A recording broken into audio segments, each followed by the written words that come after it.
2007 সালে আমি ক্লাস 6-এ পড়ি যখন, তখন আসলে আমি 8টা হাঁস ছিল, সেখানে আমি প্রায় 6টা ডিম পাতাম প্রতিদিন সকালে। তো আমার ডিম তুলতে প্রতিদিন সকালে খুবই ভালোই লাগতো। এই জন্য আমি ডে বাই ডে আমি হাঁসের সংখ্যা বৃদ্ধি করি। আসসালামু আলাইকুম দর্শক, আধুনিক কৃষি টিভি ইউটিউব চ্যানেলে আপনাদের স্বাগত জানাচ্ছি। আমি রিয়াজ আহমেদ তুফাজ্জল। আশা করি আপনারা সকলেই ভালো আছেন। দেশ ও দেশের বাইরে থেকে যেখান থেকে বসে আমাদের এই প্রতিবেদনটি দেখতেছেন, আপনাদের সকলের দীর্ঘ এবং সুস্বাস্থ্য কামনা করে শুরু করছি আমাদের আজকের প্রতিবেদন।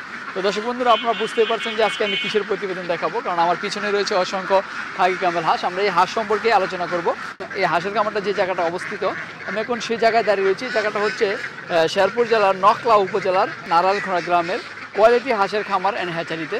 তো আমরা এই কোয়ালিটি হাঁসের খামার এবং হ্যাচারির মালিক যিনি রয়েছেন ফিরোজ ভাইয়ের সাথে আমরা কথা বলে হাঁস লালন পালন সম্পর্কে আপনাদেরকে বিস্তারিত জানাবো, এবং তিনি কতটা হাঁস লালন পালন কতটা সফল হয়েছেন সেটা আমি আপনাদেরকে জানাবো। আর যদি তার কাছ থেকে আপনারা কেউ হাঁসের বাচ্চা সংগ্রহ করতে চান, কীভাবে সংগ্রহ করবেন সে বিষয়ে আমি বিস্তারিত আপনাদের মাঝে তুলে ধরবো। তো চলেন আমরা খামার ভাইয়ের সাথে কথা বলে বিস্তারিত জানি। আসসালামু আলাইকুম ভাই, কেমন আছেন? জি ভাই, ওয়ালাইকুম আসসালাম, ভালো আছি। আপনি ভালো আছেন? আলহামদুলিল্লাহ ভালো। তো ভাই নামটা কি? জি ভাই, আমার নাম হচ্ছে মাহমুদুল হক ফিরোজ। মাহমুদুল হক ফিরোজ ভাই, আসলে আমরা দেখতেছি আপনি অসংখ্য হাঁস লালন পালন করতেছেন। আসলে আপনি এই হাঁস লালন পালন পেশায় জড়ালেন কিভাবে? 2007 সালে আমি ক্লাস 6-এ পড়ি যখন, তখন আসলে আমি 8টা হাঁস ছিল, সেখানে আমি প্রায় 6টা ডিম পাতাম প্রতিদিন সকালে। তো আমার ডিম তুলতে প্রতিদিন সকালে খুবই ভালোই লাগতো। এই জন্য আমি ডে বাই ডে আমি হাঁসের সংখ্যা বৃদ্ধি করি। 2015 সালে প্রায় 500-এর মতো হাঁস নিয়েছি, বাণিজ্যিকভাবে শুরু করি। এবং 2017 সালে যখন আমি হাঁসের খামারটা লাভজনক বিদায়, কারণ যেহেতু আমাদের এখানে মাঠ আছে, বিল আছে, আমি হাঁস সেখানে খাওয়াতাম। তো লাভ বলে আমি 2000 হাঁস নিই। একটা সেটা হচ্ছে আপনার 400+ আপনার ক্যাম্বেল রানিং ডিমের হাঁস ছিল, আরেকটা সেটা হচ্ছে আপনার 1650টা পিস জেন্ডিং হাঁসের বাচ্চা ছিল আমার কাছে। তো তখন আমি একটা ভুল করি, সেটা হচ্ছে যে আমার একটা স্যার ছিলেন যিনি আমাকে এই ভ্যাকসিনের বিষয়ে জানাতেন। আমি তখন যুবনন্দী ট্রেনিং নিইনি। তো তখন আমি হাঁসকে আসলে ডাক প্লেগ এবং ডাক কলারে 4টা ভ্যাকসিন করেছি, দুইটা করে ভ্যাকসিন করেছি। বাট আমি আনফর্চুনেটলি আমি ব্লাড ফ্লু ভ্যাকসিনটা আমাকে সাজেস্ট করার পরেও আমি করি নাই। হ্যাঁ, তো তখন আসলে আমার হাঁসগুলো হঠাৎ করেই ব্লাড ফ্লুতে আক্রান্ত হয়ে চোখ নীল হয়ে যায় এবং মাথা ঘুরে হাঁসগুলো মারা যাওয়া শুরু করে। তো আমি অনেক জায়গায় যোগাযোগ করি, কোনো উপজেলা প্রাণী সম্পদে যাই, বাট কোনো ওষুধে কাজে আসে না। তো যখন আসলে আমার প্রায় 200 টাকা দামের হাঁস, এতগুলো টাকার হাঁস ইনভেস্ট করেছি, মারা দিয়ে শুরু করলো, তখন আসলে আমি মানসিকভাবে ভেঙে পড়ি। এবং হচ্ছে আমি আসলে আমার চোখে আসলে সরিষা ফুল দেখার মতো একটা উপকম হয়। তো আমি আসলে তখন করি কি, যেহেতু আমার 1650টা হাঁস ছিল, তখন প্রায় 5-6 হাঁস মারা যায়। তো আমি আমার 200 টাকা দামের হাঁসগুলো একবার চিপ পেটে পানির দামে মানে আসলে আমি 50 টাকা করে বিক্রি করে দিই, এবং আমি আর্থিকভাবে প্রায় 4-5 লক্ষ টাকা লস খেয়ে যাই। কারণ আমার এই হাঁসগুলির পিছনে অনেকগুলো টাকা খরচ হয়ে গেছে, 4 মাসে প্রায় 4 লাখ টাকার উপরে খরচ হয়ে গেছে, যেহেতু 1650টা হাঁস ছিল। তো তখন আমার প্রায় আর্থিকভাবে লস খায়, এবং এই লস কাভার করতে যে আমার অন্য একটা খামারে ডিমের হাঁস ছিল, সেগুলোকে আমি বিক্রি করে কিছু আমার দেনা ছিল, আমার ওই ব্যাংকে লোন ছিল, সেগুলোকে আমি আসলে পে করে দেয়। হ্যাঁ, তখন আমি আসলে পে করে দেওয়ার পরে আমার আসলে তারপরে আমি অনেকটা লসে থাকি। তো তখন আমি আসলে খুবই ডিপ্রেশনে চলে যাই। তো তখন আসলে ভাবলাম কি, যে আসলে একটা ব্যবসায়ী ভাই আসলে লেগে থাকতে হয়। আমি আসলে ভেঙে যেতে চাই, কিন্তু মুচকাতে চাই না। তো সেই প্রেক্ষাপটে আমি আসলে টেনশন না করে আমি আসলে এখান থেকে কীভাবে উঠা যায়, সেই জন্য আমি আবার ব্যাংকে আসলে ঋণের জন্য আমি অ্যাপ্লাই করি, এবং সেখান থেকে কিছু একটা টাকা লোন নেই, এবং লোন নিয়ে কৃষি ব্যাংক থেকে লোন নিয়ে আসলে আমি খামার শুরু করি। এবং আল্লাহর রহমতে আপনাদের তো এখন আসলে আমার প্রায় 700+ হাঁস আছে। 700+? এটা কি ডিম পাড়া হাঁস? জি ভাই, এগুলো ডিম দিচ্ছে। আচ্ছা, ডিম দিচ্ছে না? কতদিন বয়স এগুলোর? এগুলো বয়স হচ্ছে প্রায় 10 মাস বয়স মতো। এখন 10 মাস বয়স। তো ডিম আসে কতদিন বয়সে? ডিম আসে ভাই 5 মাস থেকে। এটা কি 5 মাস বয়স থেকে ডিম আসছে? জি ভাই। তো 5 মাস বয়স থেকে ডিম আসলে, আর এটা 5 মাস ধরে আপনি ডিম পাচ্ছেন? জি জি। রেগুলার কীরকম ডিম পাচ্ছেন ভাই? এখন আমার এই হাঁসগুলো তো আসলে আমরা বর্তমানে হচ্ছে আমাদের মাঠগুলো বন্ধ, দ্যাটস ওয়াই আমরা আসলে এগুলোকে ফিড খাওয়াচ্ছি। এবং ফিড খাওয়ালে হয় কি, আপনার হাঁসে ভালো একটা প্রোডাকশন আছে। আমার এই হাঁসগুলো হচ্ছে আপনার প্রায় 90% বা 85 থেকে 90% ডিম প্রোডাকশন আছে। আচ্ছা, এখন কি 90% পাচ্ছেন? জি ভাই, এখন প্রতিদিন আপনার প্রায় 600 থেকে 620টা মতো ডিম পাচ্ছি 700 হাঁস থেকে। আচ্ছা, এগুলো কি জাতের হাঁসগুলো? এগুলো ভাই এখানে হচ্ছে আপনার 80% প্লাস হচ্ছে আপনার খাকি ক্যাম্বেল, এবং 20% মতো জেন্ডিং আছে। যে একটানা হাঁস কতদিন ডিম দেয় ভাই? এই হাঁসগুলো হচ্ছে আপনার একটানা প্রায় বছরে 10 মাস প্লাস ডিম দিবে। 10 মাস? জি জি। আচ্ছা, তো 10 মাস ডিম দেওয়ার পরে কি আবার পর্যায়ক্রমে থেমে আবার দিবে, নাকি এগুলো 10 মাস দিলে শেষ? না, এগুলো 10 মাসের পরে এগুলো আবার তাদের ডানা পাকটা ঝাড়বে, 2 মাস সময় নেবে, দেন আবার খাবার খেয়ে এগুলো আবার ডিমে আসবে। আচ্ছা, বাজারে কিনা ফিট খাওয়াচ্ছেন এখন? জি ভাই। আচ্ছা, ফিটের খাবারের এখন বস্তার দাম কত আছে? এখন ভাই 2000 টাকা।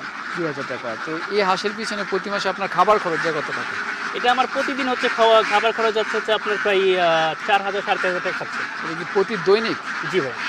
তাহলে দৈনিক যদি 4000 4500 টাকা আপনার খাবার খরচ যাচ্ছে, তো দৈনিক আপনার এখান থেকে ডিম বিক্রি বাবদ কত টাকা আসতেছে? যে আমার প্রতিদিন আপনার খাচ্ছে প্রায় 4000 টাকার মতো।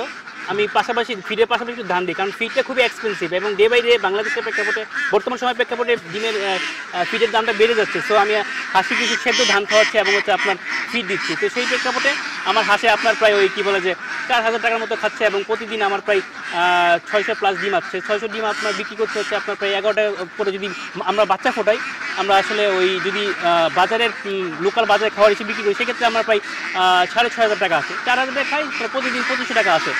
এই সমস্ত খাবার বাদ, মানে খাবার এবং আপনার যে আনুষঙ্গিক খরচ সব বাদ দিয়ে প্রতিদিন 2500 টাকা থাকে। জি ভাই। আমরা আসলে এগুলো ডিমের জন্য আমরা বিক্রি করি না মার্কেটে। যদি আসলে আমরা মার্কেটে বিক্রি করি, সেক্ষেত্রে 2500 টাকা প্রতিদিন আসবে। আর আমরা আসলে এগুলোকে ডিম ফুটাই, আসলে আমরা বাচ্চা ফুটাই, ডিম হ্যাচে বসায় আমরা আসলে ভাই এই হাঁসের ডিমগুলো হ্যাচে বসায় আমরা ফুটাই এগুলো বিক্রি করি। তার মানে আপনার এভারেজে প্রতি মাসে যদি আমরা ডিমও বিক্রি করি, তাহলে 75 থেকে 70 হাজার টাকার মতো আপনার শ্বাস থাকতেছে। হ্যাঁ। আচ্ছা, তো আপনি ডিম বিক্রি করেন না নাকি শুধু মানে বাচ্চা বিক্রি করেন? জি, বাচ্চা বিক্রি করি। নাকি বিভিন্ন সাইজের যে কোনো সাইজ বিক্রি করেন? আমরা আসলে বাচ্চা থেকে আমি আসলে যখন 2017 সালে অনেক টাকা লস খাইলাম, তখন আমি হাঁসের বিষয়ে একটা রিসার্চ করি যে এই যে আমাদের দেশে বিভিন্ন ইউটিউবে দেখি, গ্রুপে দেখি যে হাঁসের খামারে প্রতারিত হচ্ছে। তারা 3 মাসের হাঁস বলে 5 মাসের হাঁস বলে 3 মাসে দিচ্ছে। আমি যখন আসলে ডিপ্রেশনে চলে যাই, তখন আমি একটু রিসার্চ করি যে হাঁসের খামারে কীভাবে আমি নিজে সফল হবো এবং আমাদের দেশের খামারিদের আমি সফল করবো। সেই জন্য আমি এই ব্যবসাতে আপনার কি বলে যে ভালো জাতের হাঁসের বাচ্চা এবং হাঁস মানুষকে দিচ্ছি। আমার খামারের নামই হচ্ছে আপনার কোয়ালিটি হাঁসের খামারের নেতারি। এই জন্য আমি কোয়ালিটি মেনটেন করে আমি মানুষকে হাঁসের বাচ্চা এবং হাঁস দিয়ে থাকি। আচ্ছা, আপনার হাঁসের বাচ্চা এবং হ্যাচারি দেওয়ার মানে মূল উদ্দেশ্যটা কি একটু বলেন তো? এই মূল উদ্দেশ্য হচ্ছে আমি যখন আসলে অনেকগুলো টাকা লস খেয়েছিলাম, তখন কিন্তু আপনার ওই কী বলে যে লস খাওয়ার পর আমার পরিবার থেকে, আমার ফ্রেন্ড সার্কেলের কাছে এবং অনেকের কাছে কিন্তু আমি কী বলে যে আপনার ওই অনেক লাঞ্ছিত অপমানিত হয়েছি। আমি কিন্তু ভেঙে যাই নাই, আমি ভেঙে যেতে চাই কিন্তু মুস্কাইব না। এই জন্য আসলে আপনার হচ্ছে। আপনার এই হাঁস লালন পালন যে করতেছেন, হাঁসের মানে মানুষ কীরকম সাড়া পাচ্ছেন? আপনি কত মানুষ কীরকম আপনাকে মূল্যায়ন করতেছে বা কীরকম বিক্রি করতেছেন প্রতি মাসে? যে আসলে প্রতি মাসে কীরকম বিক্রি করছে তার একটা সঠিক স্টেটমেন্ট নাই। তবে আসলে আমি যেহেতু কোয়ালিটি মেনটেন করে হাঁস বিক্রি করি, সেই জন্য আসলে হয় কি যে অনেক সময় যেটা আসলে জিনিস যেটা ভালো দামটা একটু বেশি হবে। হ্যাঁ, এখন আমি এই যে নোকিয়া ফোন দিয়ে কথা বলি, এই ফোনের দাম 2000 টাকা। এখন আমি যদি ওই 1000 টাকা দিয়ে 800 টাকা দিয়ে ফোনে কথা বলতে পারি, বাট আমি কিন্তু ওই একটা ব্র্যান্ড ভ্যালু আছে। এই জন্য কোয়ালিটির একটা কিন্তু ব্র্যান্ড ভ্যালু থাকবে। আমি সবসময় চাই যে আমার বাচ্চা বা হাঁসির ব্র্যান্ডিং করার জন্য। হ্যাঁ, হচ্ছে মোটামুটি ভালোই মূল্যায়ন পাচ্ছি। আপনার এই খামার নিয়ে ভবিষ্যৎ কী পরিকল্পনা আছে আপনার? যে ভবিষ্যৎ পরিকল্পনা হচ্ছে যে ভাই আমি আমার এই খামারটা বড় করতে চাই এবং বড় করে সারা বাংলাদেশে আমি হাঁসের বাচ্চা এবং হাঁস সাপ্লাই দিতে চাই। আমি যেহেতু লস খেয়ে অনেক লাঞ্ছিত অপমানিত হয়েছি এবং সেই জন্য যাতে কোনো খামার লস না খায়, সেজন্য তাদেরকে আমি বলবো যে আমার কাছ থেকে হাঁসের বাচ্চা বা হাঁস নেন তারা কখনোই হাঁস নিতে। এবং ভবিষ্যৎ পরিকল্পনা হচ্ছে আমার এই খামারটাকে আমি আরও বড় করবো, আমার হ্যাচিটা বড় করবো এবং বড় করে সারা বাংলাদেশে আমি টিকটক থেকে তেঁতুলিয়া পর্যন্ত আমি সারা বাংলাদেশেই আমি হাঁসের এবং হাঁসের বাচ্চা কোয়ালিটি মেনটেন করে দিতে চাই। আচ্ছা, তো ঠিক আছে ফিরোজ ভাই, আমরা আপনার সফলতা কামনা করি, আমরা আপনার হাঁসের হ্যাচারির দীর্ঘায়ু কামনা করি। আপনি আজকের মতো আপনার কাছ থেকে বিদায় নিলাম। আপনি ভালো থাকবেন। আসসালামু আলাইকুম। জি, ওয়ালাইকুম আসসালাম। আপনি ভালো থাকবেন।